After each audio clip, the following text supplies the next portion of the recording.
Emperor Motion Pictures.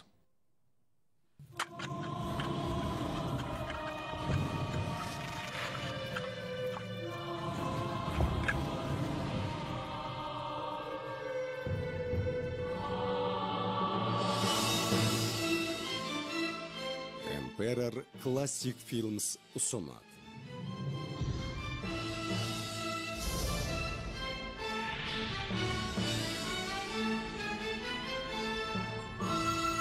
Шэньзэн киностудиясымен бірлесіп түсірген.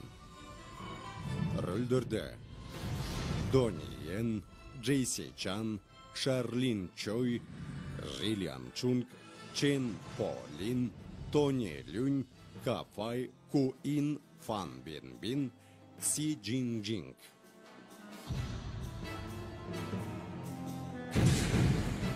Арнайы шақырылған актерлар Дэниел Ву, Эдисон Чен және Джеки Чан. Суретшісі Билли Луи. Костюм жөніндегі суретші Ли Пи Кван. Операторы Чан Чи Йен. Монтажы Чун Ка Фай. Композиторы Томми Уэй. Продюсерлері Альберт Ли, Жао Жанг Уо. Режиссерлары Кори Юнг және Патрик Юнг.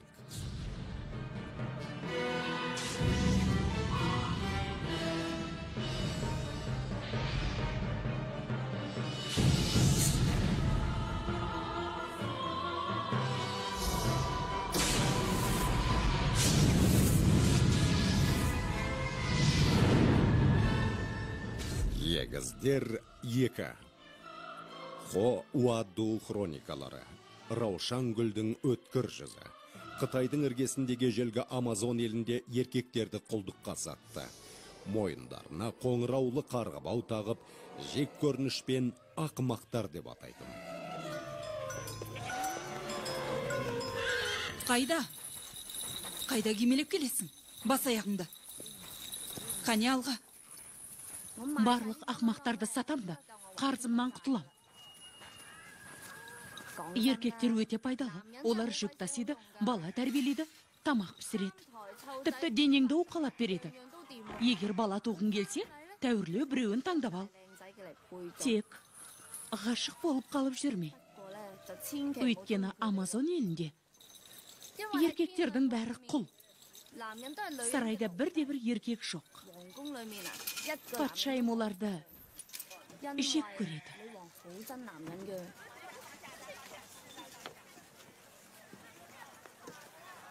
Сонымен, 13-ші жауынгер сіздерді тауарға баға беруге шақырады. Бүгін саудаға не салатынды қараңдар. Гауһартас пен қазына. Ешқандай талас жоқ. Бағалауды өтінем, теңдессіз тауар. Назар аударыңыздар. Қазір көздерің жетеді. Харди, Харт, 18 жаста. Жақындаңдар. Денесін ұстап көріңдер. Жұп-жұмсақ. Теп-тегіс. Қалай? Қане, Харди Харт, қожайыныңа көрініш. Көңілдерін толатынына уәде берем. Бұл бәрінен де күшті. Кір жуат, үй тазалайды, тамақ жасайды. Бастапқы баға 2 алтын. Мен 3 алтын берем. Рахмет, болады. Сәтті сауда құтты болсын. Не керек? Қожайын өтінем, мені мұнаған сата көрмеңіз. Не боп қалды? Менің ақшам аз ба? Жоқ, о не дегеніңіз? Біз қазір бәрін түзетеміз. Желкен түзейін, бақмақ. Қараңызшы, оның егінде үлкен меңі бар екен. Меңіне жүн өсіп кетіпті. Қараңыз. Өзің байқағыш екенсің, өлгің келе ме? Одан да өлгенім артық. Тоқтат. Енді қара.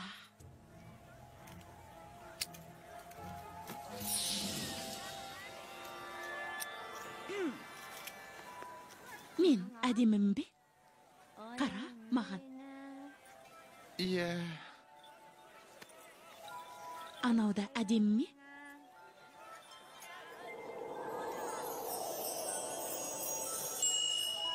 Иә.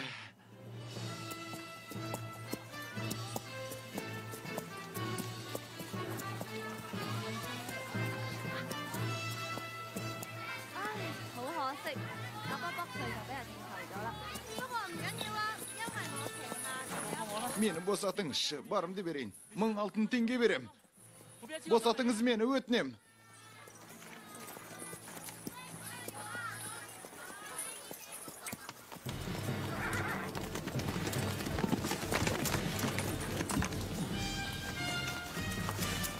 Ұстаңдар ананы. Ұстаңдар ананы.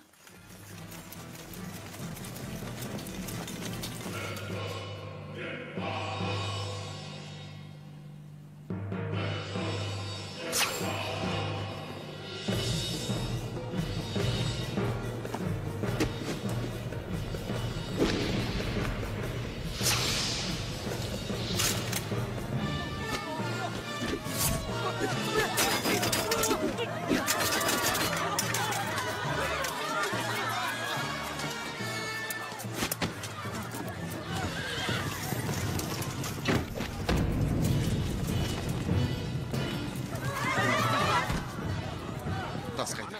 Тас менде. Сіздің бұйрығыңыз бойынша мен оны сарайдан ұрлап алдым. 3 күннен соң кездесеміз. Екі түсті гүл аспаннан жауған күні. Жұлдыз император келеді. Инь-янь төңкеріліп түседі. Сол кезде аласапыран басталады.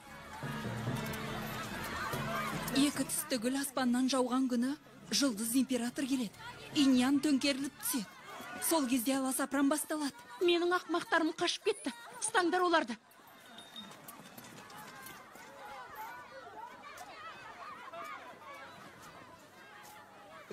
Ақмақтарды көрмедің бе?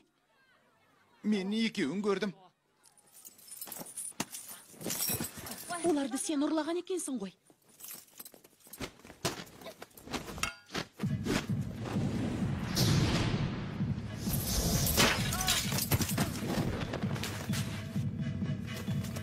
Қашып құтыла алмайсың.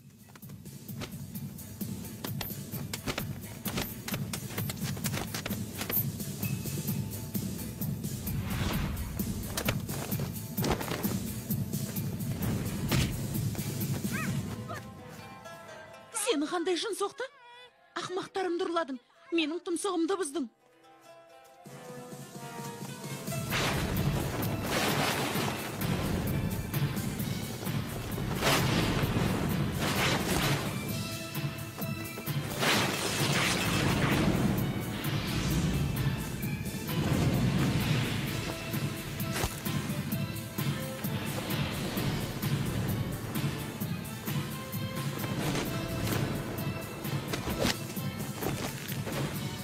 Жалыққан жоқпысың? Ақмақтарды қайтарды. Жөніңе кет.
Доғар енді, өкініп қаласың. Қорқытқан түрін. Өзің өкініп қалма.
Бұл кім?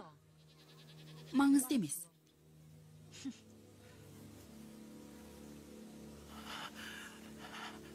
Сен істегенсің бе? Қызық екен.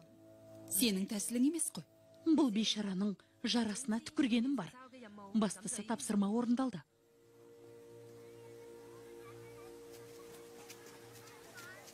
Бәрін таптыңдар ма?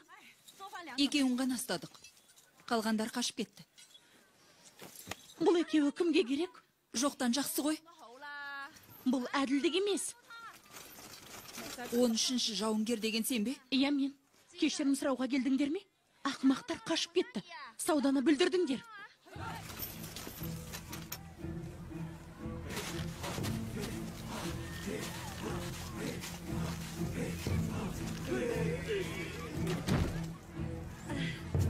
Аса мәртебелі патшайым, сіз келген күні нұр төгіліп тұр. Сен мені ұмытып кеткен жоқпысың? Жоқ, оған үміттенбей ақ қойыңыз.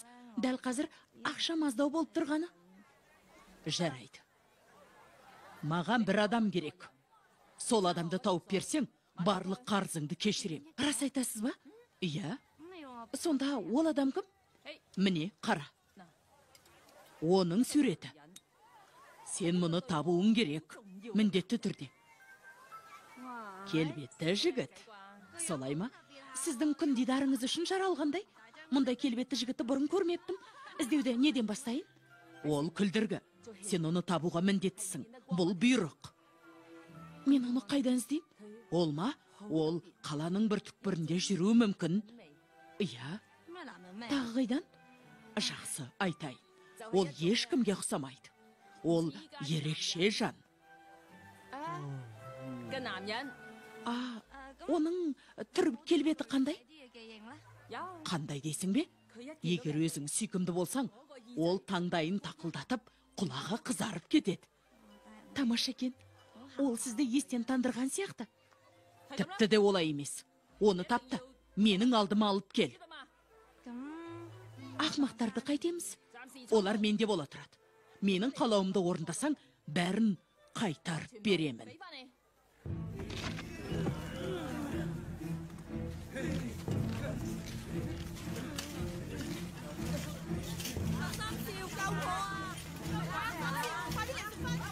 Құтқарыңдар, қожайын мені құтқара көр.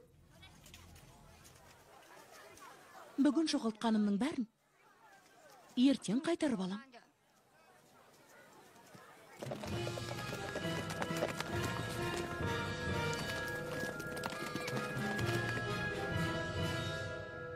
Қызыл қаршыға, сен жабай қасқырлардың көмегіне жүгіндің бе? Иә, дәл солай. Пір. Сен патшайымның жауынгерсің. Жабайлардың көмегіне жүгінуге тиісті емессің. Тапсырманы қалай орындағаным маңызды ма? Мен сіздің бұйрығыңызды орындадым. Арсыздықпен орындадың. Маған тіл тигізуші болма. Ұқтың ба? Не үшін? Бұйрықты орында.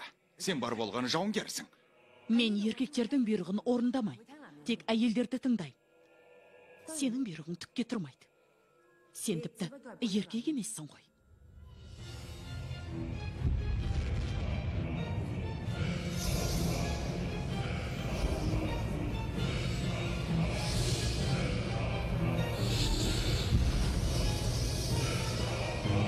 Көк құстыр бұлай.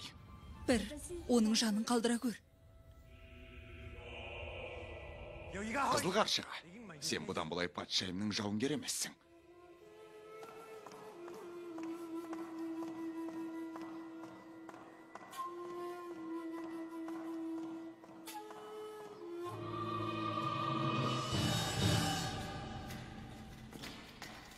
Мәртебелі патшайым. Сен күзетте болмағандықтан үлкен бақытсыздыққа ұрындық. Ұрылар құпия бөлмеге кірген. Патшайым, менің қолым тимеді. Мен қала қақпасын күзеттім. Сіз құпия бөлмеге кіруге тыйым салдыңыз. Ол жерде тек тастың сынығы ғана болды. Өшір үніңді.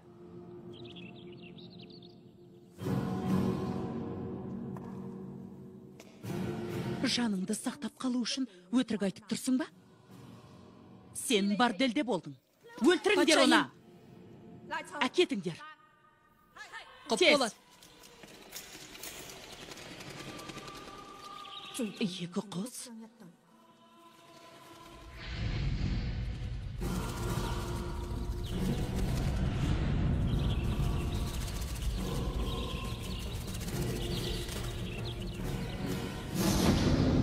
Патшайым ақылынан алжасқан сияқты.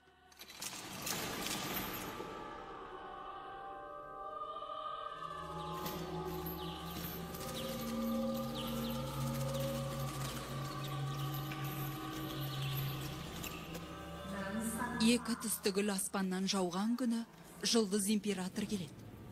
Иньян төңкеріліп түседі. Сол кезде аласапыран басталады.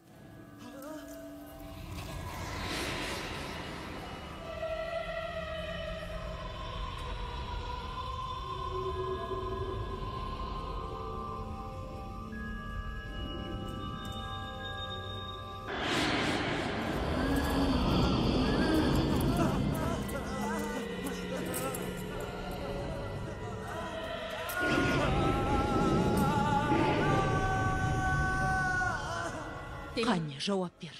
Мыналардың арасында император бар ма? Бұл ол емес. Өлтіріңдер мыналарды.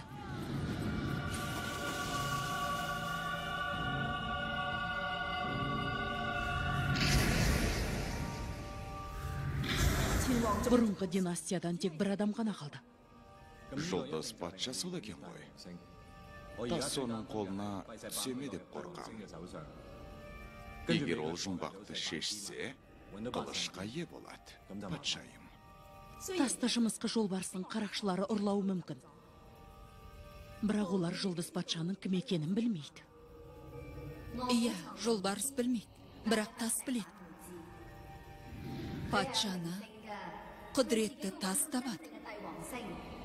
Егер тас тапса, ол императорға апарады. Содан кейін не болмақ? Ол сенің тағыңды тартып алады. Сен жаннан безгенбісің?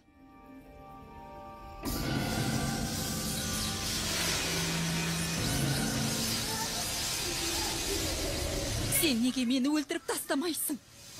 Мен сені шек көрем. Сондықтан қасірет тарт. Патшайым, ол сіздің сіңіліңіз ғой. Сенің жаның ашып тұр ма? Бәріне... Мен кінәлімін. Сіздің иығыңызда. Тимей маған. Ешқашан қолыңды тегізбе. Сенің қолың зәрлі. Әпке.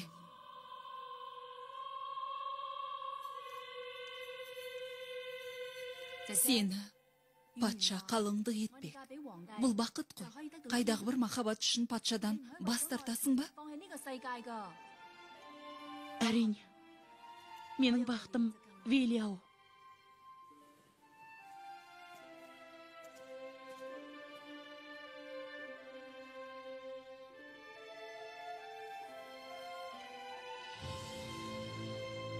Велиау. Егу сен. Не болып кетті? Егу. Сен өмір бойы қасірет шегіп өтесің.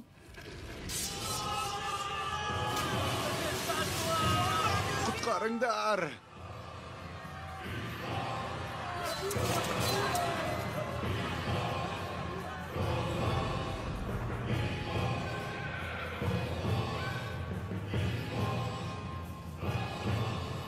Бүгіннен бастап барлық еркектер кедейлік пен масқаралықта өмір сүреді.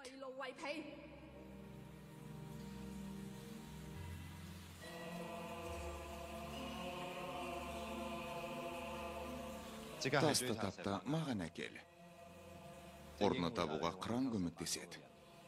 Оны тұтқындамақ болғанда, сол қолынан жарақат алған. Тапсаң дереу маған хабар бер. Құп болады.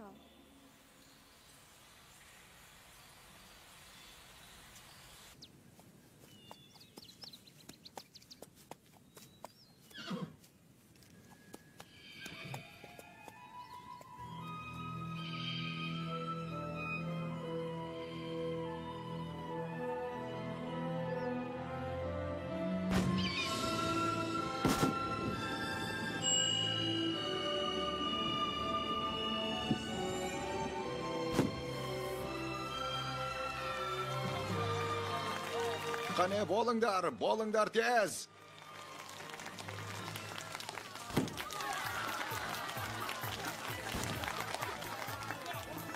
Бұлар қойылымды қашан бастайды? Дайынсың ба? Ал бастадық. 1, 2, 3, ұштың!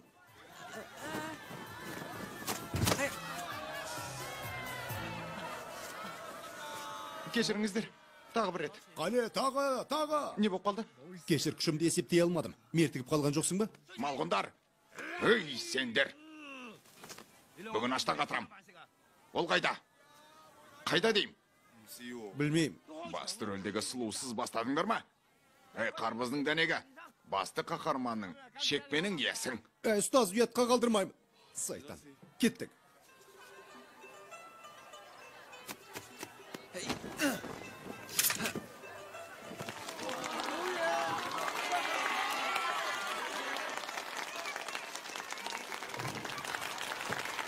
Өте ертеде егіз перизат өмір сүріпті.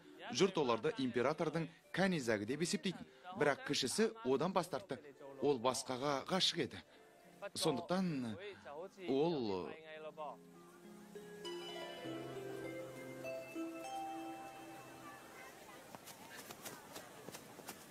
Сен қайда жүрсің? Мен осындамын. Сені қара арыстан іздеді. Мәссаған қолыңа не болған? Ештеңе етпейді. Жұмысқы жолбарыспен бірге ақша тауып жүрмін. Сен әлгі қарақшыны айтып тұрмысың, ол қаһарман ғой. Тыңда мені. 3 күннен кейін оған тасты беремде, бұл жерден тайып тұрам. Әкелші, көрейін. Берші. Мұның құнын білемісің? Арам тамақ. Қайда жүрсің? Кешіктің. Бас аяғында. Сенің кезегің. Қане? Болыңдар. Дайынсыңдар ма? Кеттік пе? Кеттік пе? Қане кеттік. Кеттік.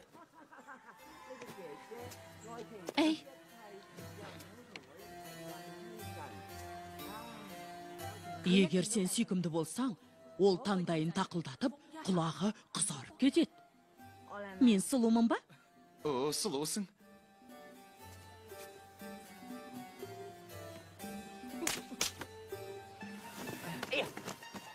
Абайласаңшы. Кешіріңіз, ұстаз қара арыстан. Болашақты болжап жіберіңізші. Ақмақ, дәп қазір ме? Ұстаз өтінем. Оның саған керегіне. Ғашық болып қалдым.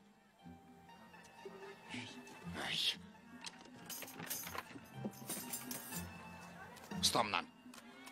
Өзің қара. Мынау Ақбозат. Ақбозатқа ғашықпысың?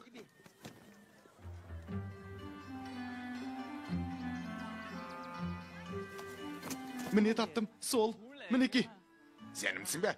Иә. Енді бақытсың бе? Онда жұмысыңа қай-қай. Қане? Қане бастаймыз, болыңдар, тез. Иә, осылай. Міне. Ай. Қап.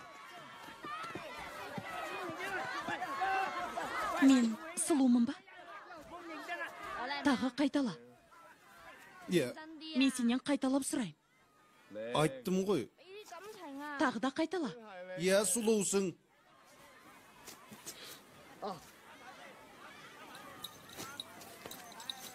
Не отырыс? Бастаймыз ба? Сен мені сүйім дебең. Мұның қалай?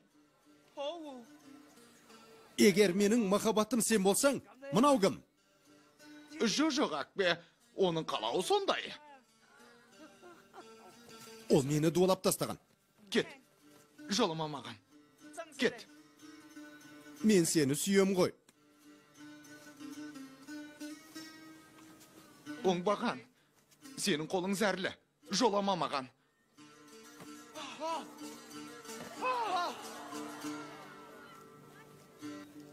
Ол өзіне қол салды ма?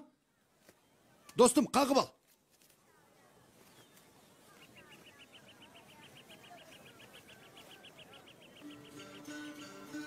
Мен сенен бас тартпаймын. Бұдан бұлай, еркектерді жек көрем. Еркектерді жек көрем деймісің? Онда мен оны кесіп тастайым.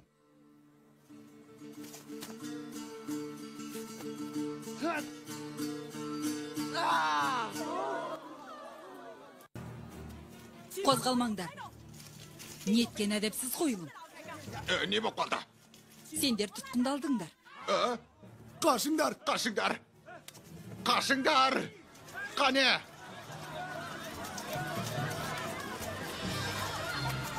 Ұстаңдар! Ұстаңдар!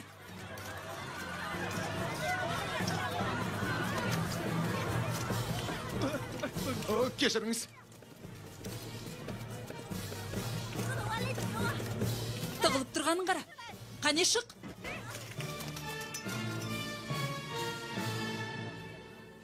Сәлем.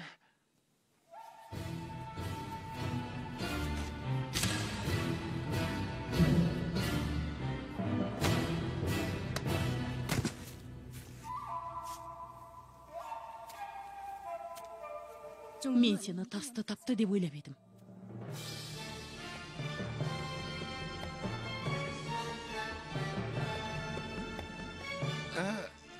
Күлше жейсің бе?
Ал енді тасты бер.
Біздің қанымыз бір. Сиқырлы қылыш қолыма тигенде, мен сені пір жасай. Бүкіл әлем біздің табанымызда жатады. Күмәнім зор. Олай болса, жұмысыңды атқар.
Мынау не? Мұны кеше келбетті жігіт берген, бұл құпия. Ол ертең мұны алып, жымысқы жолбарысқа бармақ есесіне біз ақшаның астында қаламыз. Мына қаратас бізді байтап деп ойлаймысың? Байтқанда қандай? О, лағыл тасы бар екен.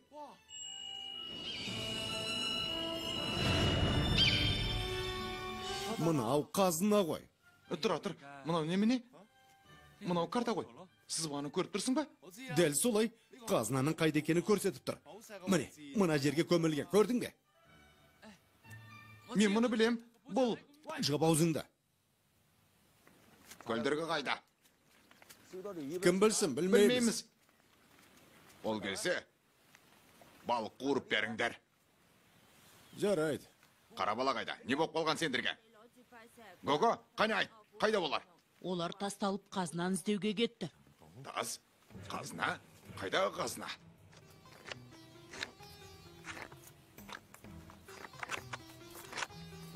Міне осылай. Әкелші бері. Күн тамаша боп тұр.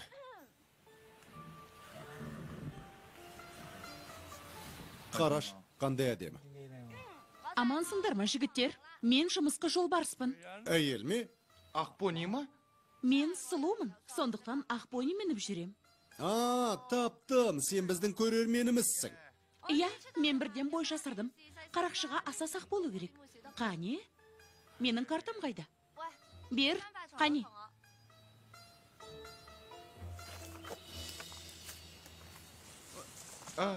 Келбетті жігіт қайда? Ол сізбен бірге барам деп еді ғой. Ол ма? Ол алтында келуге кетті. Алтын, бізді жаныңызға ертпес пе екенсіз? Мен жалғыз саяхаттағанды ұнатам. Керек тастың ауырлығы жоқ деген. Көп сөзді ғой. Әдетте мен мынаны қызметшілеріме берем. Мен сіздің қызметшіңізбін бе?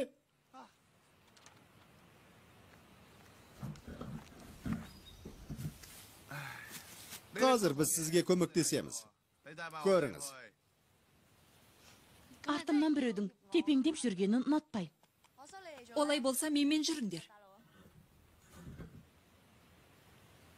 Ал сен кімсің? Мен жұмысқа жолбарыспын. Мынауда жұмысқа жолбарыспын дей ме? Егер қаласаң күш сынасып көрейік. Кім жеңсе сол жолбарыс болсын. Жарайды, ашуыңды бас. Негізі біз екеуміз де жұмысқа жолбарыспыз.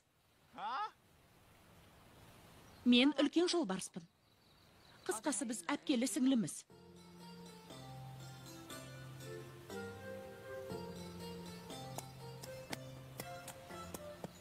Егер қазынаны тапқың келсе, бірлесіп іздейік. Жағаласа берме. Менің сіңлім керемет қой, я? Мұртың ажырап кетіпті. Ішің күйсе тұз жала. Саған мұртымның жартысын берейін бе? Көк мылжың. Тоқтаңдар. Қазынаны қашан табамыз? Біз қанша үлес аламыз? 10%. Есің дұрыс па? Бұл тым көп. Мынаны киіп алыңдар.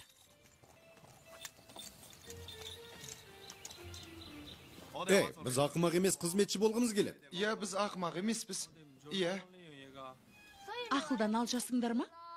Еркектерге бос жүруге болмайды. Көз алдау үшін тағып алыңдар. Кеттік.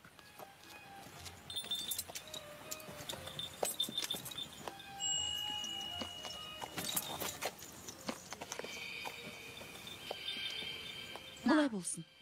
Қазына туралы ең бірінші мен білдім. Сондықтан қазынаны тапқан кезде мен көп үлес алам. Келістік. Келістің бе? Маған 80% керек. 80%. Жарайды. Өзің біртірлекенсің, сіңілім. Мені алдап кете алмайсың. Мен ақылдымын. Бірақ ақмақтарды мен алам. Енді түсінікті. Сен де саудагер екенсің ғой. Әрине. Әй, тоқта. Менің сатып алушым бар. Келбеттісін іздеп жүр. Тауып берейін. Тұра тұр. Қарның ашты ма? Әй, балалар, бізге ана көшекті ұстап әкеліңдер. Қазір. Кеттік. Бұлай кетті. Жоқ бұлай. Әне! Ұста. Қане? Жарақаттанып қалдық. Қабая.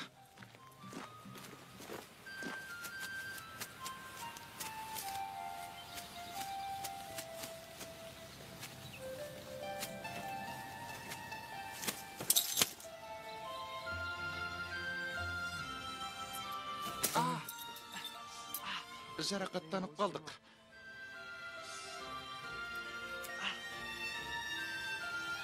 Жағдайыңыз қалай?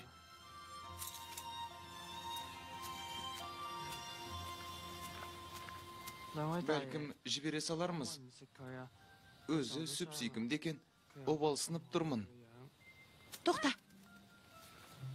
Көжеке обал, алмаған обал емес пе? Менің қарным ашып тұр, нақұрыс. Кешкі асқа енді не жейм? Бір нәрсені мойындайын. Сен керемет жауынгерсің, ал махаббатқа шорқақсың. Таласым жоқ. Еркектер мені қызықтырмайды. Мен оларға құмартпаймын, тек сатам. Иә, біз оларға қылым дейміз, одан кейін сатып жібереміз. Олардан ақша маңыздырақ. Менің байқауымша қара бала саған ұнайтын сияқты. Иә, жасырмай-ақ қой. Әй, ақмағым-ай. Осы да сөз боп па? Ақмақты менден атқам, кімнің басынан өтпейді. Айттым ғой, мені ол ақмақтар қызықтырмайды. Онда бұлай болсын. Оны мен алайын. Жарай. Тамаша.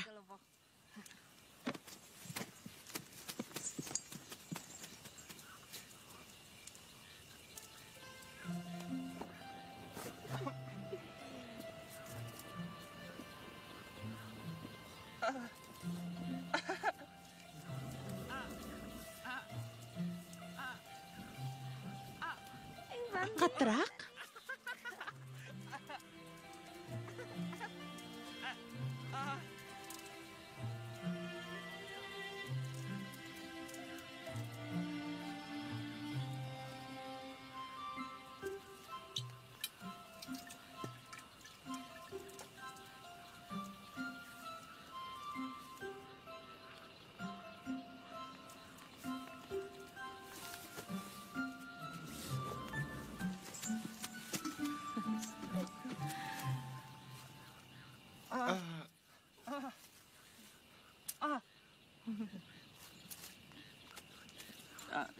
Ол тек, ол...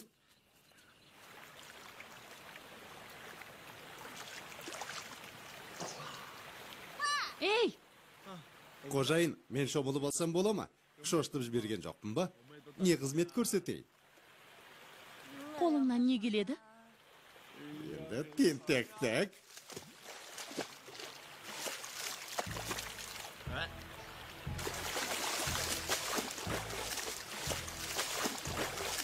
Одан басқа? Сүй салам.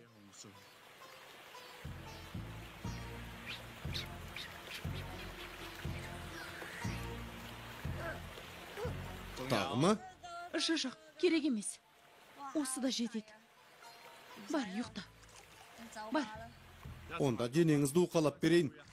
Керек емес. Жақсы жасайым. Кет дедім ғой саған. Мезеттің. Неткен адам?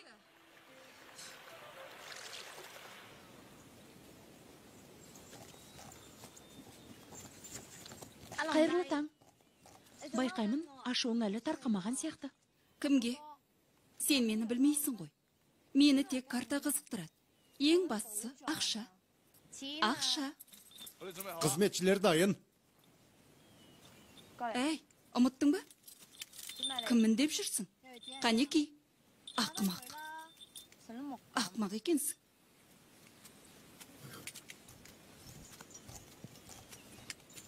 Қара бала, еш саспа. Қыздар сезімін осылай жасырады.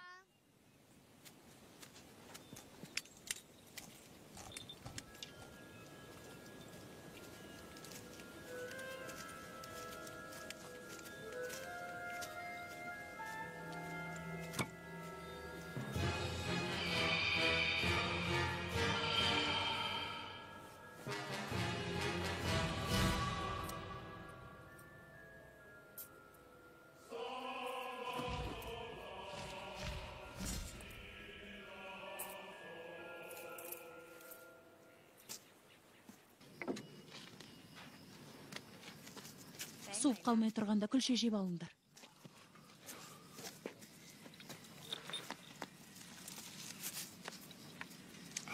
Рахмет.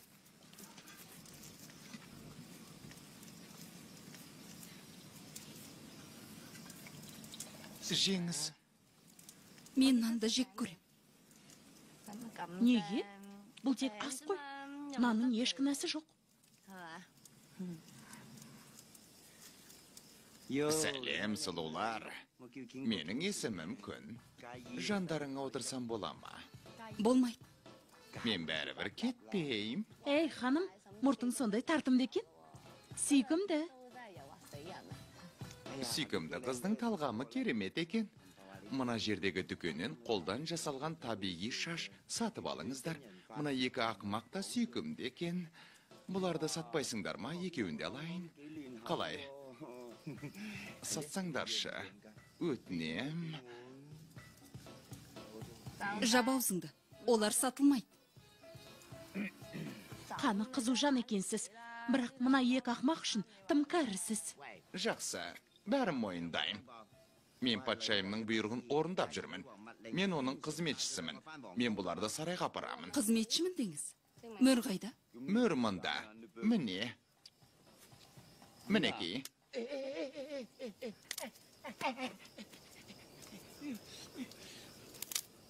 Сен бізді алдағың келе ме? Ақымақ екенсің. Сазайыңды тарт. Кімсіз? Жымысқы жолбарыспын. Тағы бір жымысқы жолбарыс пайда болды ма? Мына өтірік айтып тұр.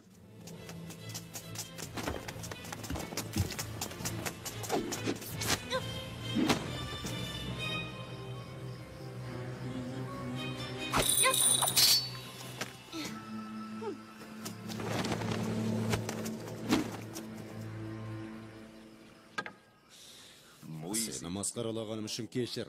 Мына шараптан кешірім үшін ұрттап қой. Оқасы жақ. Сен жаңа ғана әлгілердің бірін жұлдыз патша дедің. Не дейді тағы? Иә, аңыз бойынша. Ана тас императорды іздеп табады. Мұнда сиқырлы қылыштың қайда тығылғаны көрсетілген. Ол қылыш патшайымды тақтан тайдыра алады. Менің міндетім патшайымды қорғау және сиқырлы қылышты табу. Мәс саған адам айтсан аңғысыз. Керемет қой. Сен патшайымға барасың. Бәлкім сен барасың. Әй, тұра тұрыңдар. Неменеге мәз болып отырсыңдар. Мұнаның шын өтірігін құдай білсін. Сендер төбелес алмайсыңдар. Сондықтан тез жиналыңдар. Қане, трупаға барамыз. Бол, тез жиналыңдар. Қане, болыңдар. Неге отырсыңдар? Өй, сүмелеттер. Ұстаз, қоя тұрыңыз. Тоқтаңыз. Ұстаз, Қара Арыстан. Ұстаз, Қара Арыстан. Қайда кет? Қайдағы жоқты айтпаңыз. Өтінім. Сабыр етіңіз. Мені тыңдаңыз, ұстаз. Оттықтарың бар ма? Бере тұрыңдаршы. Мен шылым шекпейм.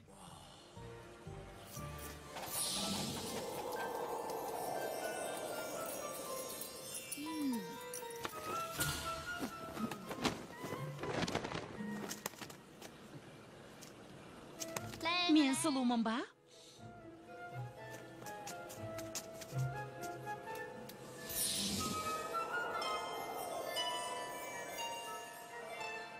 Мына отырыстарың не? Жиналыңдар, кетеміз. Олар бізді қуып жете алмайды. Әй, сен жымысқы жолбарыс емессің. Қазына біздің қолымызда. Бастысы ақша. Иә, сендерге мыналармен жүрген ұнайтын шығар. Жүре беріңдер, қарсылығым жоқ. Әй, қайда барасың? Тоқта. Ұстазды мұна түрмен тастап кеткеніміз жарамас. Қараш, ол ғашық боп қалған. Айтпақшы, таққа отырған соң бұлардың жағдайын жасаймын. Саған да бір сұлуды табамыз. Жар. Әй, мынауың керемет екен. Иә, өте тиімді. Ақмақ сатушылардың бәрінде бар. Сенде жоқ па? Мә, сен ал. Болды, біз дайынбыз. Кеттік. Міне, ұста.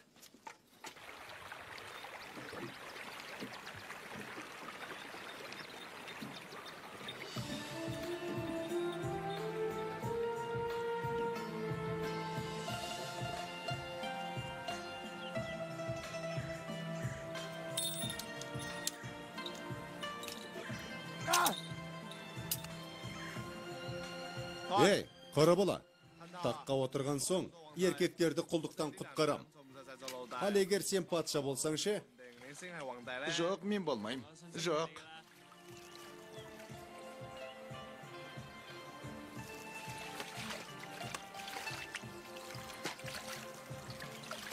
Саған көмек керек пе?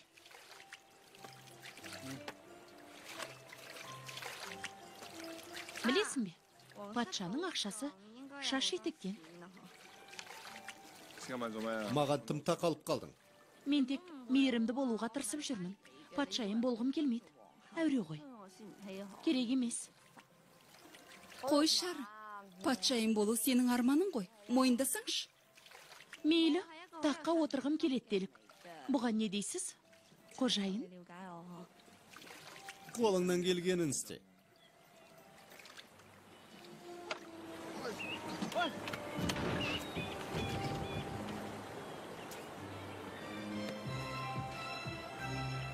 Мені құшақтап алғаның қалай? Қолыңды шауып тастауға бұйрық берем.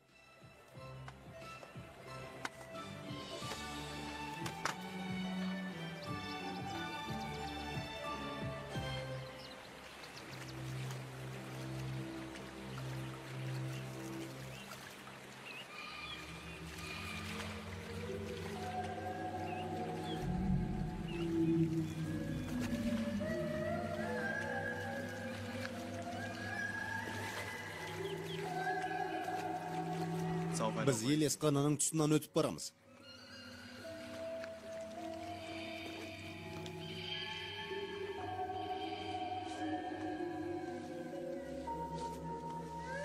Елес қала қайда?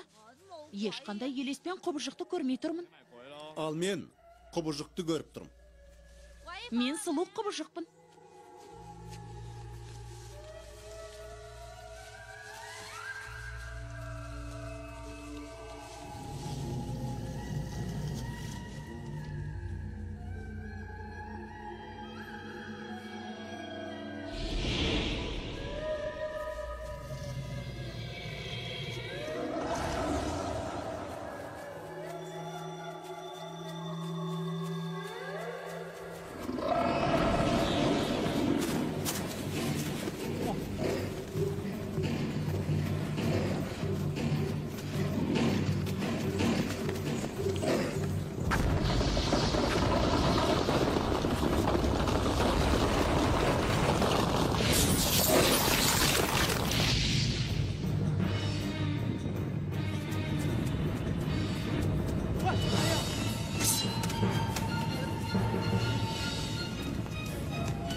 Қане? Қорықпа.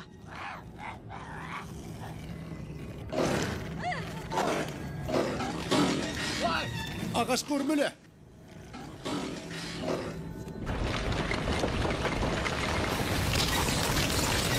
Қане, тезірек, жоғары шық.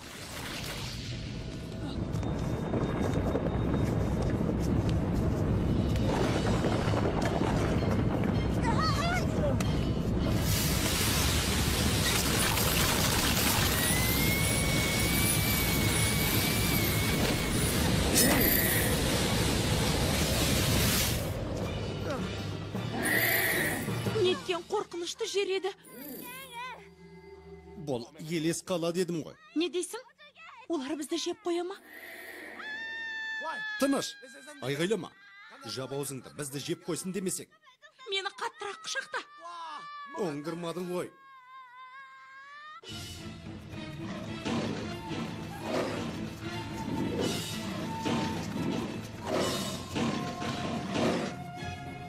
Таста кел бері.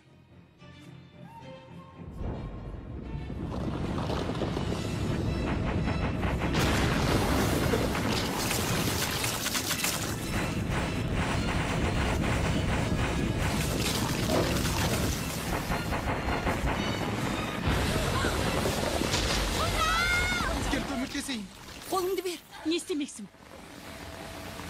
Маған көмектесесің бе? Біз әпкелі сіңлілі емеспіз бе? Мен сені тастамайым. Қазір құтқарғанмен бәрібір сатып кетесің. Сен қатыгез емессің. Патшайым бола алмайсың. Мен тақты армандадым. Жібер қолымды. Өлуге мүмкіндік бер. Мақтап ұста.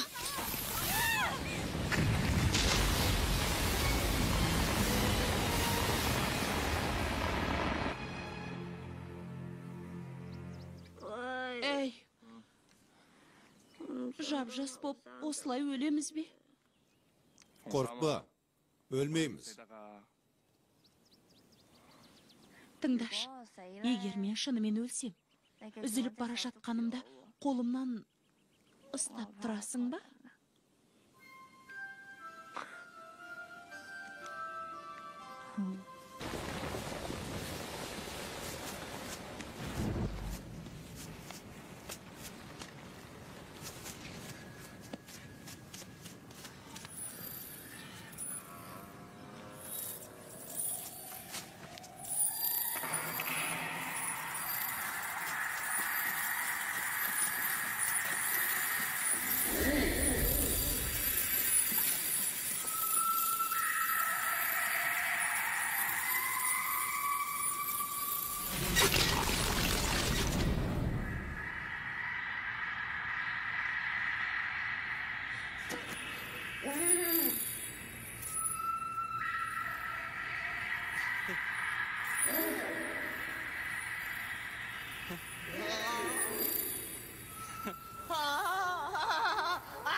Сендер адамсыңдар ма? Adamız. Iya, adamız. Sen жыласаң, Biz de жылаймыз. Sen қатыгез болсаң, мен де қатыгез болам. Sen шапсаң, мен де шабам. Sen құшақтасаң, мен де құшақтайым.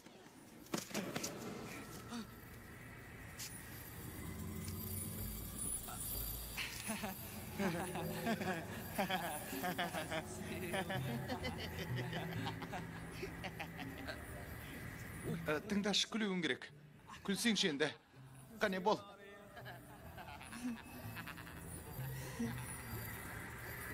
Міне осылай дұрыс.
Өзіңнің түк шамаң жоқ екен ғой.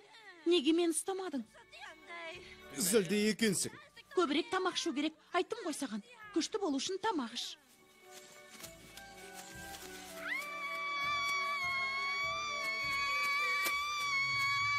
Тыныш. Тыныш деймін. Тыныш. Доғар енді.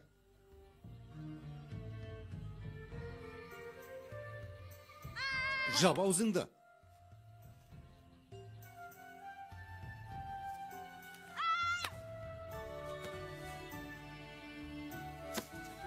Мұның не, зәрең ұшты ма? Бұның қалай?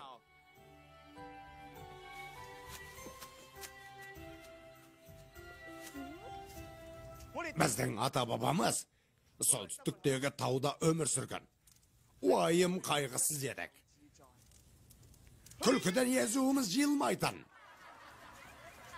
Мұңайғанда жылайтынбыз. Жұмыс істегенді жанымыз сүйді. Көңіл көтеруді де білетіміз. biz bir-birimizni suydik. Бірақ патшайым біздің бақытымызды көре алмады. Біздің соңымызға түсті. Амалсыздан үңгірге түстік. Жасырынуға мәжбүр болдық. Қап-қараңғы жерде отырмыз. Жынданатын болдық. Өзгеріп кеттік. Қатты қиналып жүрміз. Күн нұрынан да қорқатын болдық. Біз күресуіміз керек. Күресу керек. Күресеміз. Күресеміз. Патшайымды тақтан тайдырамыз. Бәріміз тізе қосып күресейік. Иә, дұрыс айтасыз. Иә. Күресейік.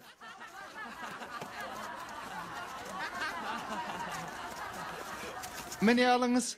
О, менің заттарым ғой. Мынау да сіздікі. Мынау не? Әдемі нәрсе екен. Тоқта!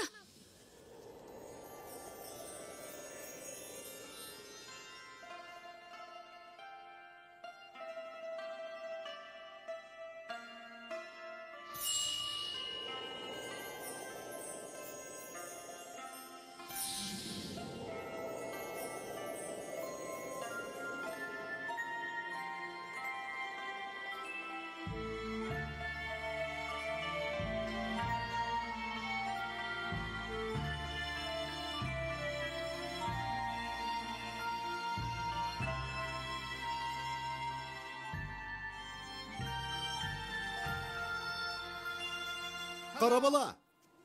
Ей, қарабала! Тоқташы, тұманнан ештеңе көрінбейді. Күн шықпай ештеңе көре алмаймыз. Қарабала! Отырайықшы, қауіпсіздеу болар.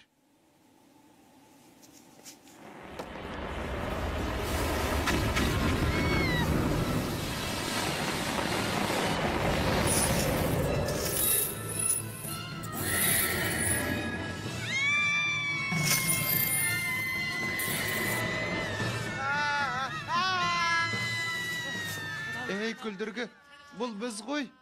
Біз. Сендер екенсіңдер. Сендерді жеп қойған екен десек? Жоқ, бұлар үңгір адамдары ғой. Жақсы жандар.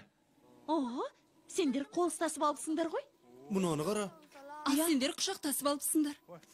Иә, құшақтастық. Кетшер, сен қорққанда ғана құшақтаймысың? Айналаның бәрін тұман басып тұр. Бұл қандай жер? Ей, ана баспалдақты қараңдар. Жүріңдер, көрейік. Менің ойымша, мынау қазынаға апаратын жол. Дәл солай. Қақпаны қалай ашамыз?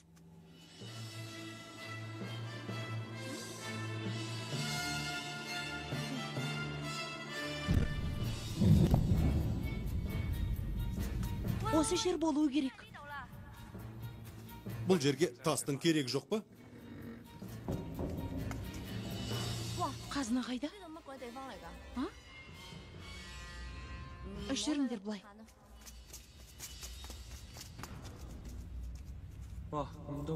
Мәссаған, неткен көп қару. Ешқандай қазына жоқ. Ал сиқырлы қылышты қайдан табамыз? Ол қандай өзі?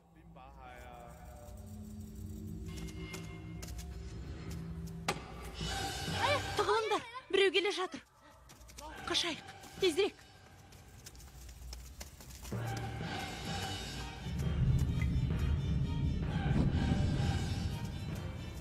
Енді не істейміз?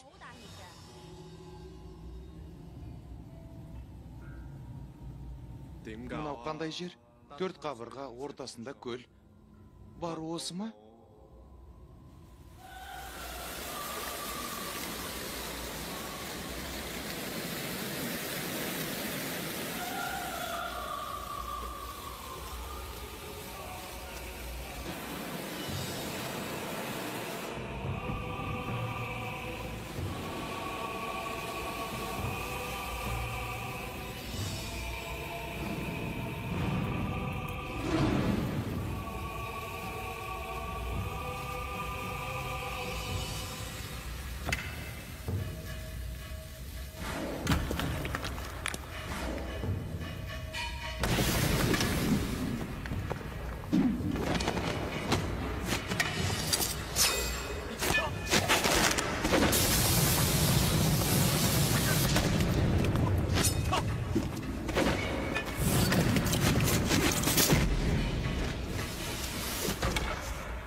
Керемет.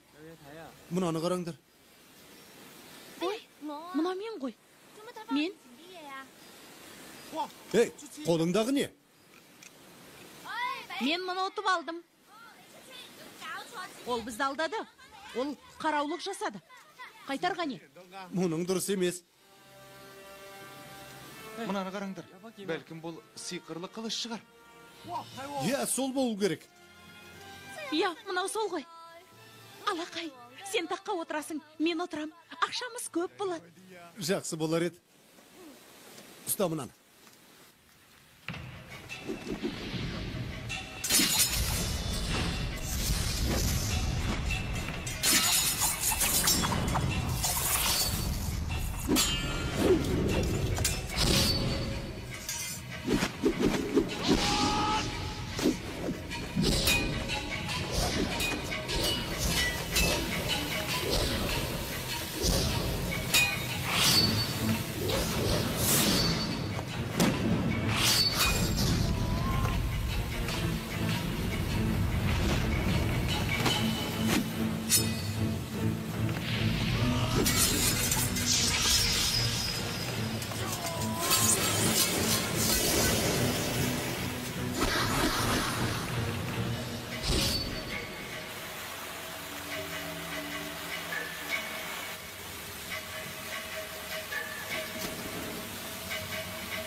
Сиқырлы қылышты оп-оңай ұрлап әкете алмайсың. Қылыш иесін өзі таңдайды. Нағыз жауынгер ғана емес, ақылды екенсің.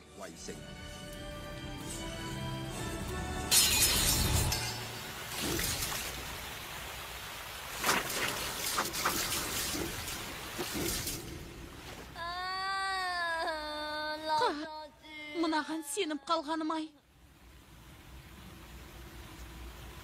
Саған осы ғана керек пе еді? Мен патша болам дегем жоқ. Мә, тұста. Патша болғың келмесе, ақмақ екенсің. Мен сенің сүйіктің болғың келмейді. Өйткені сен ақмақсың. Солай ма? Дәл солай. Қойыңдар енді. Жоқ.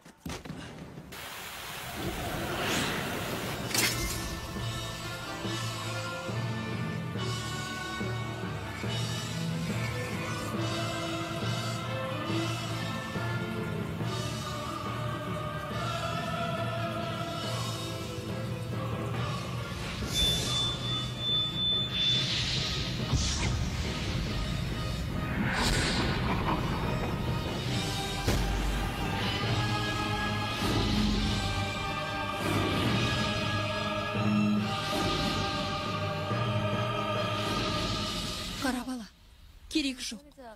Сен патша емессің, орнына қоя салшы. Иә, білем. Кездей соқтық қой.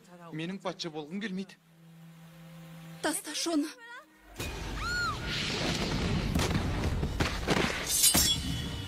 Көк құс. Бастың соңына төс. Жұлдыз патшаны тапсаң, маған хабар бер. Құп болады. Мәс саған, мынау жансыз екен ғой. Тоқта, қашуына жол берме. Мертігіп қалған жоқсың ба?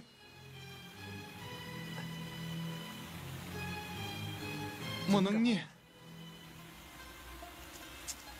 Қалай қолың барда? Тиіс болған. Сен патшасың, ал мен патшайымға қызмет етем. Сен маған өтірік айттың ба? Жоқ, кешірші мені. Саған керегі қылыш па? Ала бер. Оның маған керегі жоқ.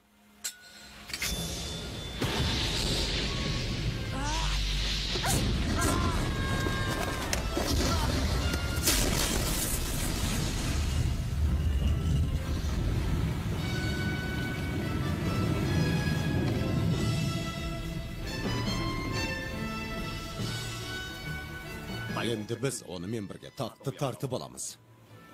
Жұлдыз патша келді. Енді менің керегім жоқ.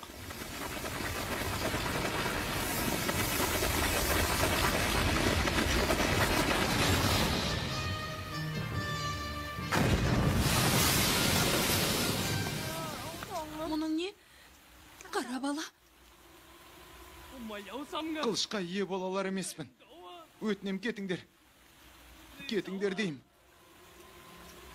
Кетіңдер. Кетіңдер дейім.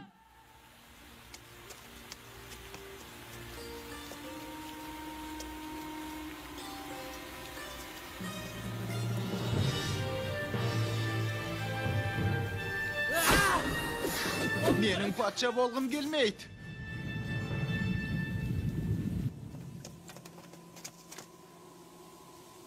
Сенбісің патша? Күлкімді келтірмеш. Ал сен алтын аңдып жүрсің. Әпкемнің айтуынша, патша сиқырлы қылышты тауыпты. Бұл рас. Қам жеме, патша мен қылыштың жайын өзім реттеймін. Патша болу үшін қатал болу керек. Мына балақай қаруды қалай ұстау керек екенін білмейді. Бұл қылышты ұстауға менің ғана күшім жетеді. Мен бұл балақайдың басын алам.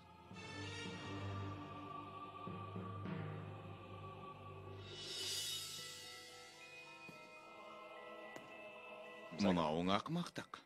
Сен мақсатыңа жетіп тұрып, кер шегіндің. Сезіміңе ие бола алмадың. кешіріңіз. Кет.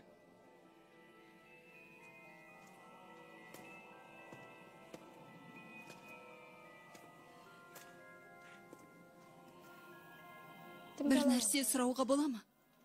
Осынша қатал әйелмен қалай бірге тұрасыз? Қандай болса да, мен оны сүйем.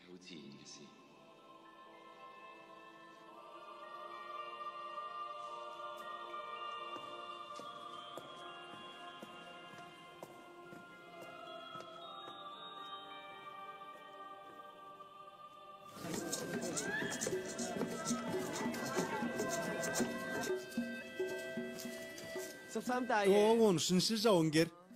Жалғызсырап отырсың ғой. Неткен жабысқақ жансың? Басқа Түсінікті. біреудің мазасын ал. Бүгін мазаң болмай тұр екен. Қатал жандарды жақсы көрем. Қарай көр өзің. Кет шар, көзіме көрінбе. Кет.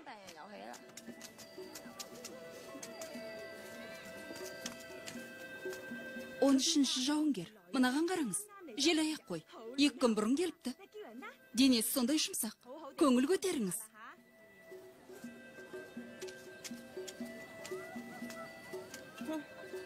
Жел аяқ демей. Шарап па? Басқасын әкеліңдер. Бәрін ұмытқаның ба? Арамызда ештеңе болмағандай түр көрсетейікші. Мұнда тек отқа қарап отыру үшін келіп ем. Түсінікті. Тақ жоқ, ақша жоқ. Ал сезім ше? Мә, шарап іш. Қандай мәселе бар? Қызықтыра ма? Сен қара басыңнан өзген ойламаушен ғой. Я. Мен тек ақшаны ғана ойлайым.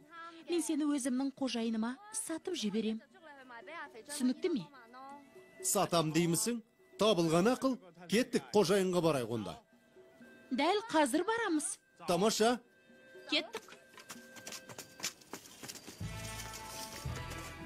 Сен менен қашып жүрмісің? Жоқ, мен қайта сізді іздедім. Менің шыдамым таусылды. Менің қалауымды таптың ба?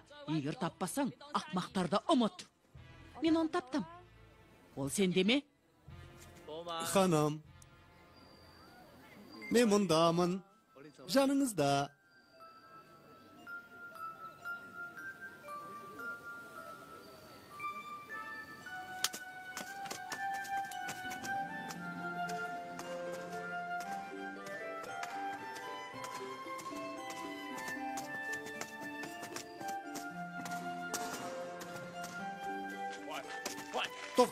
Тоқта деймін. Тоқта шенді.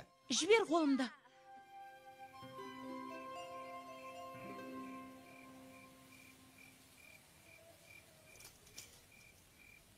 Қашу керек.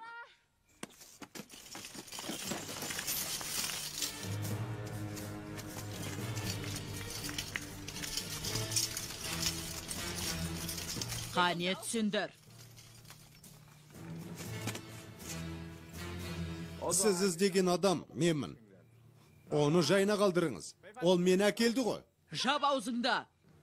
Менімен бұлай сөйлесікші болма. Мені тыңда. Мұны қайдан тауып алдың? Менің қалауым бұл емес.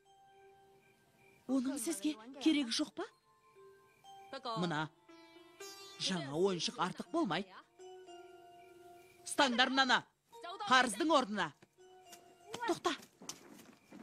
Мұныңнан ештеңе шықпайды. Сен ақмаққа ғашық боп қалғанбысың? Я. Мен ақмаққа ғашықпын. Саудагер өзінің ақмағына ғашық боп қалыпты. Не, тыйым салынып беді?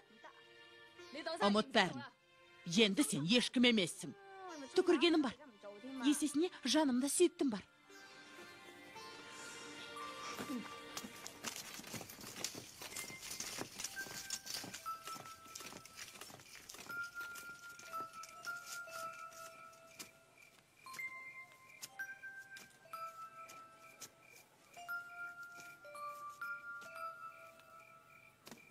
Енді сен де мен сияқты кедейсің. Олай деп ойламайым. Сені сатамда тағда бай әйел атанам. Я, бай әйел болам. Сенімдісің бе?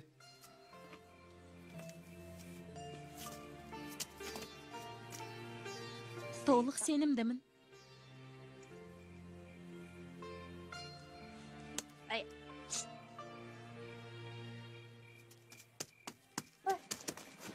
Сен мұнда не істеп жүрсің? Енді мен патшайымға қызмет етпейм. Өтінем, қара балаға жеткізіңіздерші. Ол сиқырлы қылышқа ие бола алмайды. Абай болсын. Қалай болғанда да біз оған айтуымыз керек. Тезірек. Тоқта. Мына түріңмен қайда бармақсың? Не ұнамай тұрмын ба? Жоқ. Қазір киініп келейін.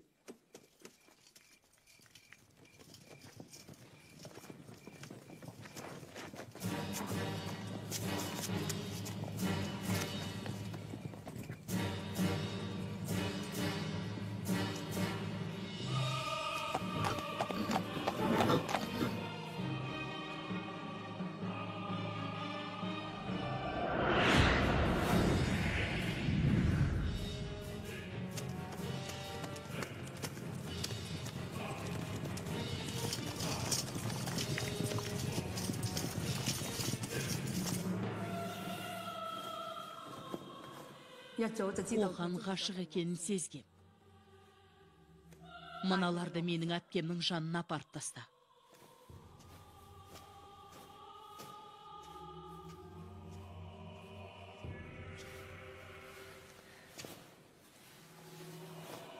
Сенің патшаға ғашық болғаныңды жазмыш деуге болады.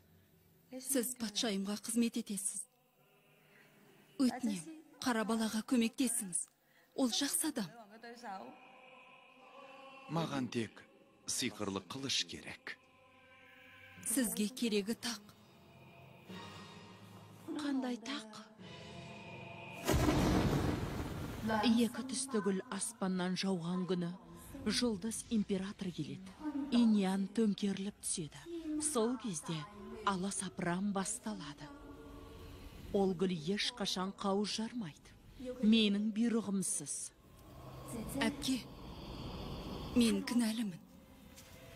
Вейлиао сені ешқашан сатқан емес. Мұның бәрін мен істедім. Мен оны білем. Әпке, мен кінәлімін. Ал енді қош бол.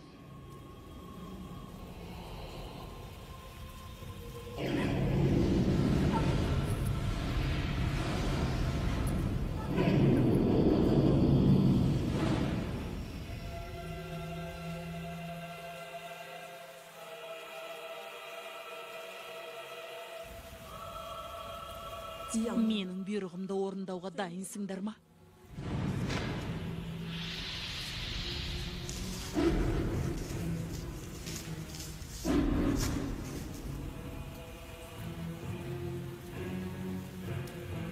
Дайындалыңдар. Сендерге сабақ болсын. Махаббат пен қатыгездіктің арасы бір-ақ қадам.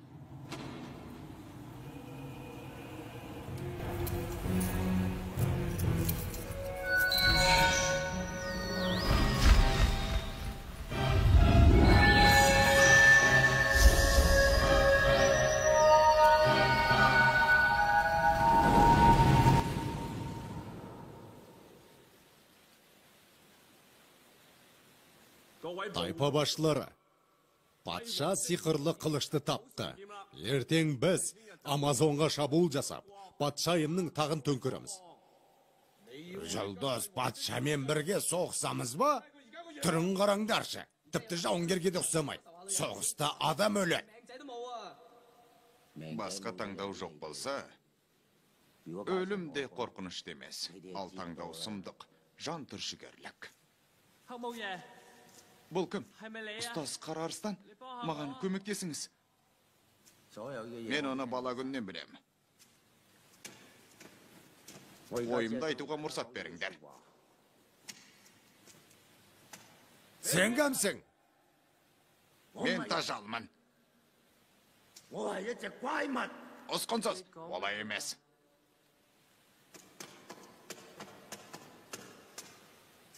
Қара бала, қорқпа.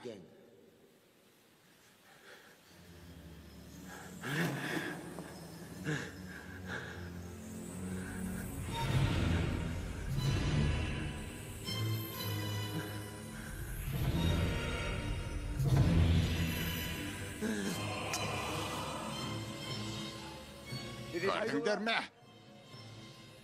Ол тажалға қарсы шығу қажет пе? Ол еркек атаулыны әйелге айналдырғысы келеді. Ол маған тәжірибе жасады. Енді мен не әйел, не еркек емеспін. Ертеме кешпе. Сендер де мен сияқты боласыңдар. Бәрің. Сен, және сен. Біз ең жүрек жұтқандарды таңдап аламыз. Біз жеңеміз. Тек алға. Алға! Қара бала. Көлдіргі. Қара арыстан ұстаз. Өте өкінішті. Оқасы жоқ, ұмытайық. Қыздар бір білек орында. Сен қылышыңмен керексің. Қара бала. Патша тек қара басын ойламау керек.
Көздеген жерге жеттік.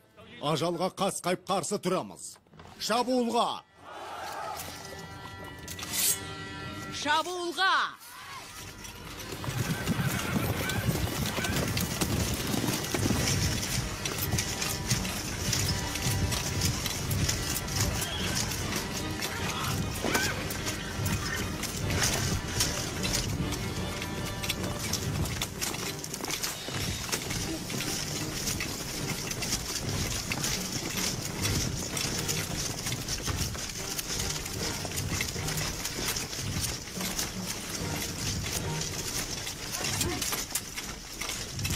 Тоқта! Патшайым, Жіберіңдер ona. Сазайын өзім тартқызам.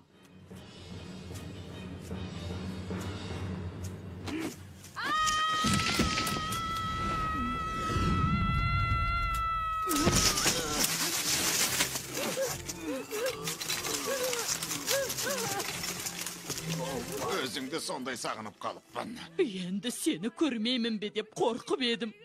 Жылама. Жыласаң сондай қорқыныштысың. Сенің құлағың қызарып кетті. Тұра тұршы енді. Бәрі бізге қарап тұр ғой. Қарай берсін. Мұнда не болып жатыр? Соғысамыз ба жоқ па? Бізге соғысу керек. Күш біріктірейік. Сонда ғана патшайымды тағынан тайдырып, бақытты өмір сүретін боламыз. Жалғыздықты қаламаймыз, теңдікте ғұмыр кешеміз. Артықшылық болмайды. Біз әйелдермен емес, қатыгез патшаймен соқсамыз. Егер оны жеңсек, қалаған адамымызға ғашық бола аламыз. Солай емес бе?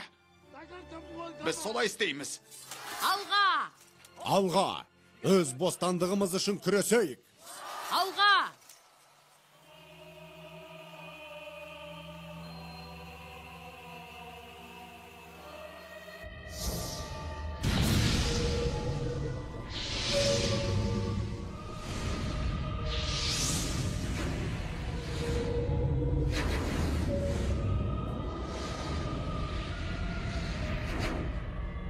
Ол бізді сиқырлап алмақ. Шегініңдер, шегініңдер. Қане, шегініңдер, болыңдар.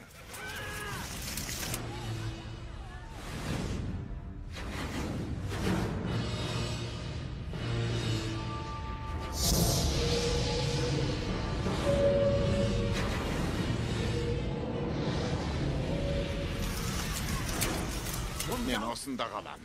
Ешқайда бармаймын. Сен менімен бірге емессің? Менің қашқым келмейді. Басқа түскенін көрейін.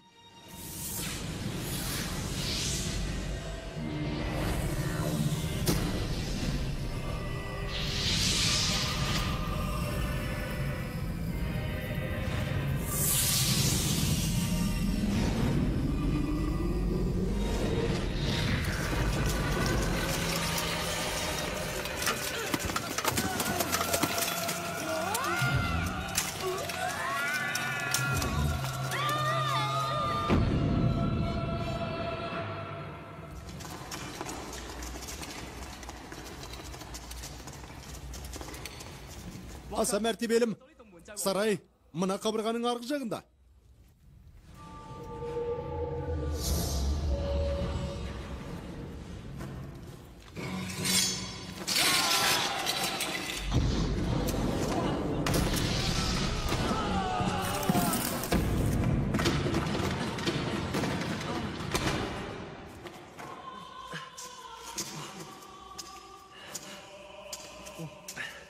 Жарақаттанған жоқсың ба? 13-ші жауынгер! 13-ші жауынгер! Көк құс! Көк құс! 13-ші жауынгер! Көк құс!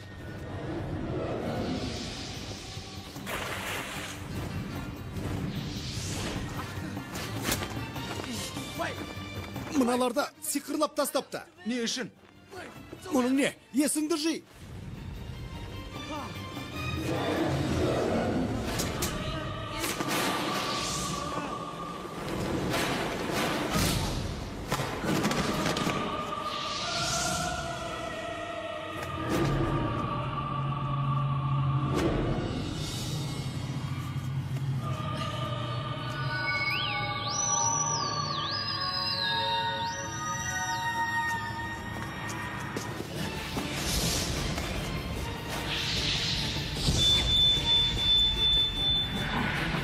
Қарабала, тоқта! Қарабала! Тиме оларға! Тиме! Тиме, Қарабала!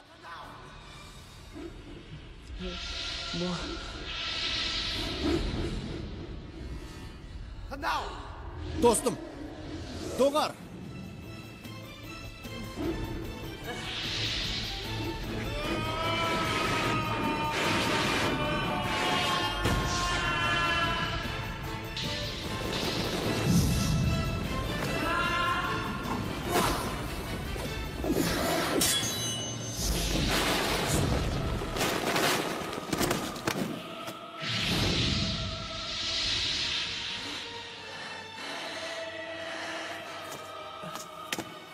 Сен жаралы мısың?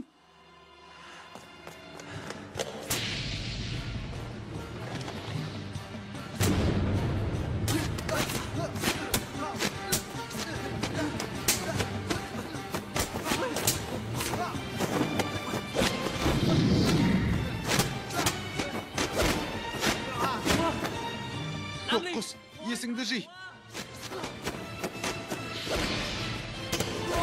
Көк құс, бұл мен ғой, мен! 13-ші жауынгер, сені сиқырлаған. Тоқта!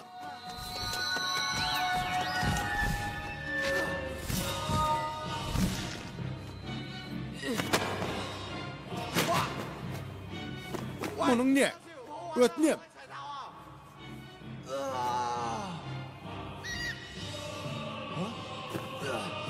Көк құс, есіңді жи!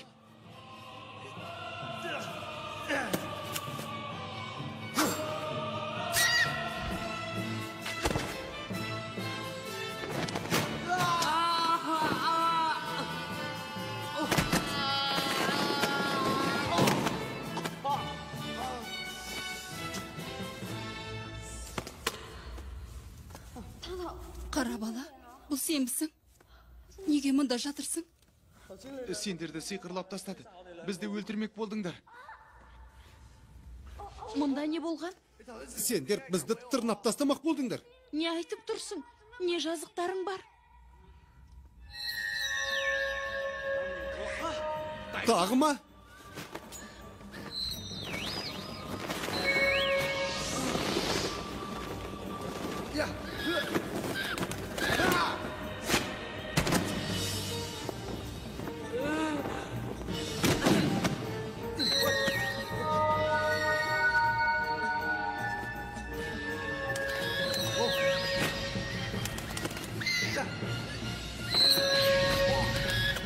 Көк құс.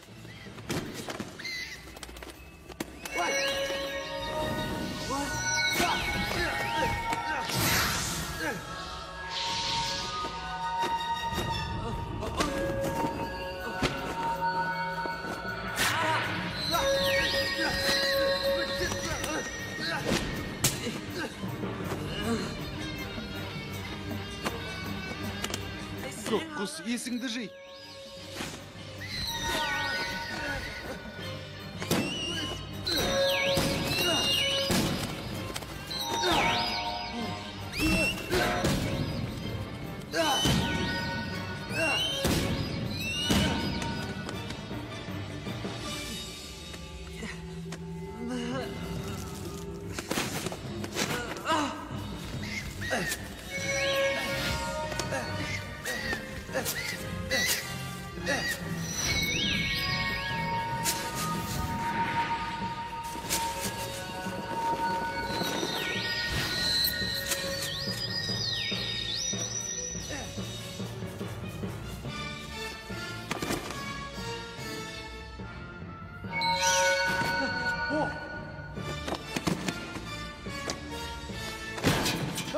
Денемнен саутамдық жоқ.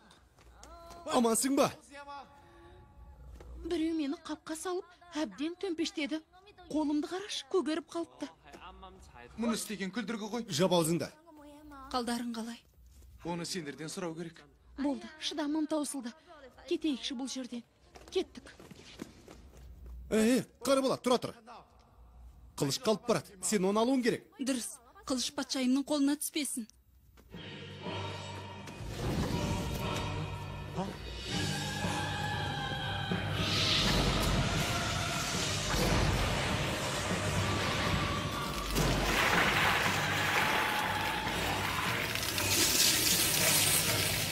Қара бола.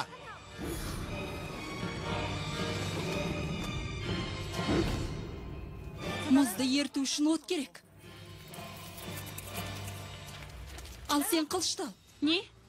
Қылыштал.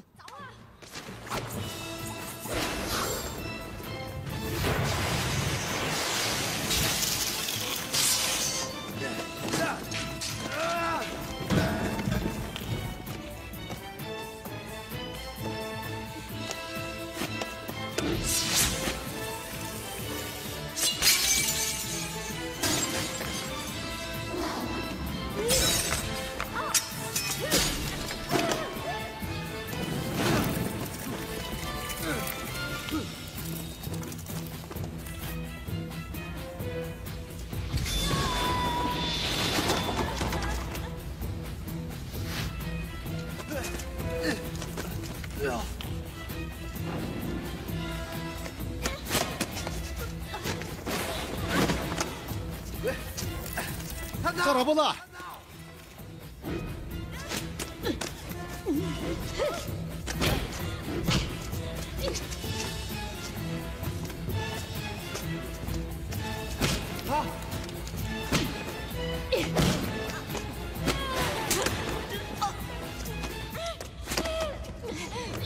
Ал сен жүгір.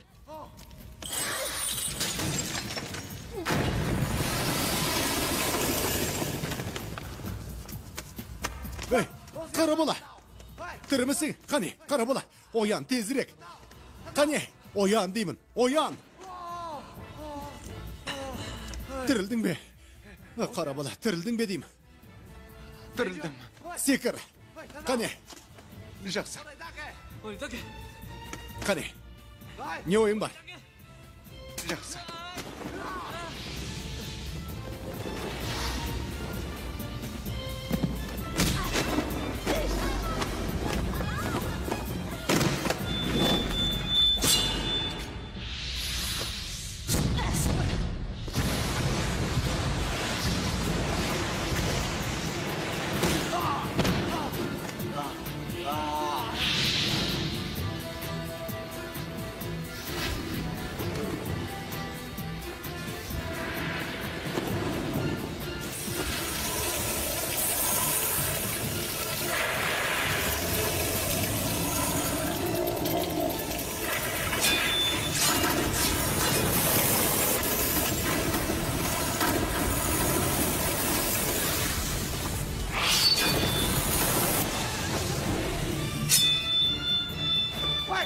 ойың бар? Қара бала.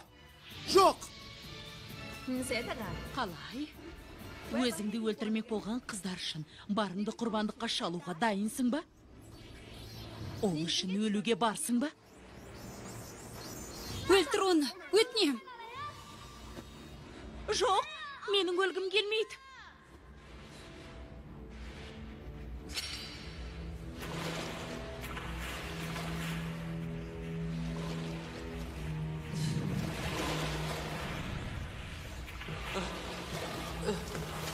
Тағы бір түкке тұрғысы жан, Вейлияу. Сен оған қылышты қалай ұстауды үйрет. Ол да сен сияқты өзін өзі пішіп тастасын. Бәлкім сонда мен оның өмірін сақтап қалам. Ол өлуге дайын. Сен оны сиқырлы қылышпен өлтіруге міндеттесің. Олай істемесең, өмір бойы қорлықта өтесің. Иә, махаббат үшін өлтір оны. Тыңдама оны. Ол таққа отырғысы келеді, өтінем.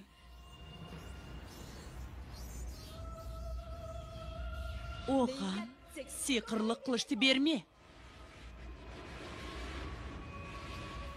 Сен маған өтірік айттың. Оны өлтір тезірек. Сен маған әрдайым өтірік айтыпсың. Тезірек. Қылышты қаттырақ ұста. Бол дейім.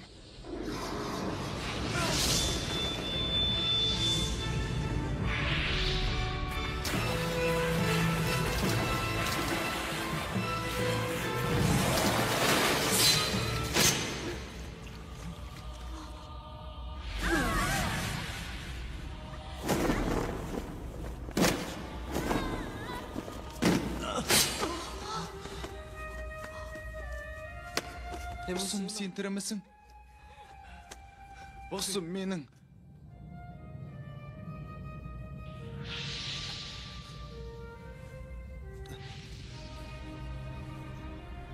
Менің бар қалауым. Сенмен бірге өмір сүру еді.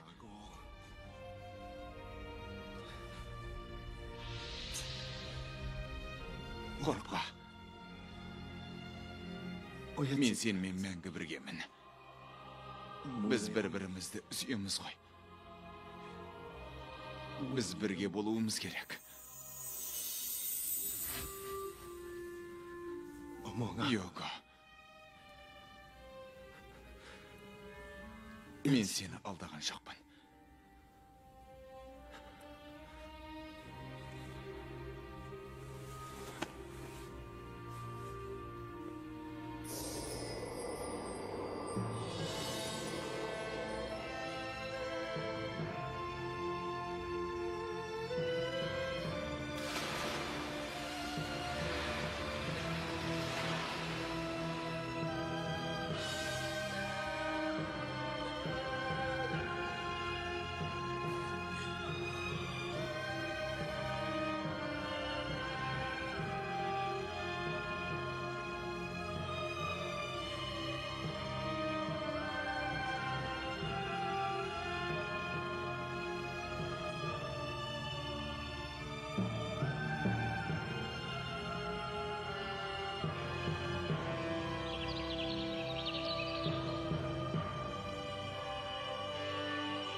Менің үстімнен тұрсаң жақсы болар еді. Тынысым тарылып барады. Жүрегім ай.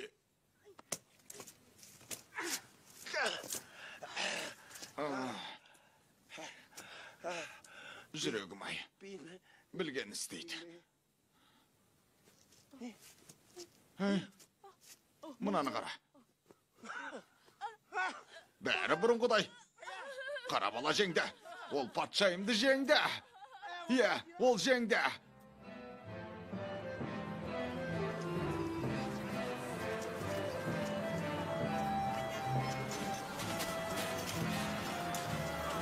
Келе жатыр. Қара бала қатырды. Бәрінің басына бақ орнатып берді, патшалықты бізге қалдырды. Иә, қолымды жылы суға малып отырам деп ойламаппын. Бәлкім, елді кезектесіп басқарармыз. Бұл өте қиын шаруа. Ешқандай ақшаға сатылмайым. Тыңдашы, тездетіп ханзаданы өмірге келейік. Бізге көмектессін. Келістім. Қашан? Деп қазір Қазір деймісің? Мұның не? Бізге бәрі қарап отыр. қарай берсін, мен енді патшамын ғой. Біздің болашағымыз осы жастардың қолында. Қараш. Мына жері қандай әдемі. Иә, әдем екен. Суық. Міне кеп қалдық.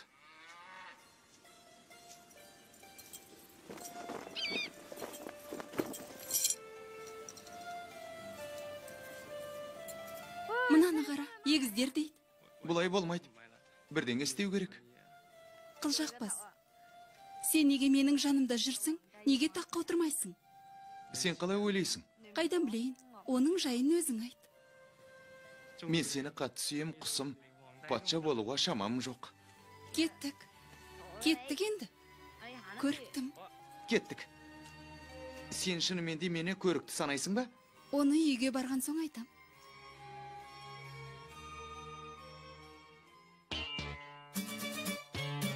Фильмнің соңы. Фильм Қазақстан РТРК акционерлік қоғамының тапсырысы бойынша аударылып дыбысталған. 2017 жыл. 都要逼自讚，靠什麼惻隱，每天都計分，要當自己很勇敢。Let me show you all of me. Feeling weak, take some hope in the sea. Feeling scared, you can count on me. To be brave, you should be like me.